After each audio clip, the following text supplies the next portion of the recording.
ภะคะวะตาธัมโมพระธรรมคือศาสนาอันพระผู้มีพระภาคเจ้าแสดงไว้ดีแล้วอิเมหิสกาเลอิตังธัมมังอภิปูชยามิข้าพระเจ้าบูชาซึ่งพระธรรมเจ้านั้น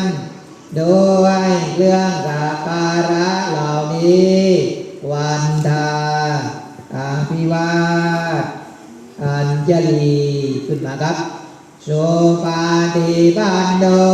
ภะคะวะโตสัมมาสัมพุทโธหมู่พระสงฆ์ผู้เชื่อฟังของพระผู้มีพระภาคเจ้าปฏิบัติดีแล้วอิเมหิสกาเลหิตังสังฆังอภิปูชยามิข้าพระเจ้าบูชาซึ่งหมู่พระสงฆ์ข้าเจ้านั้นด้วยเครื่องสักการะเหล่านี้วันตาอาภิวาทอัญชลีเอาขึ้นมาเอาวางปานดอกไม้ลงครับ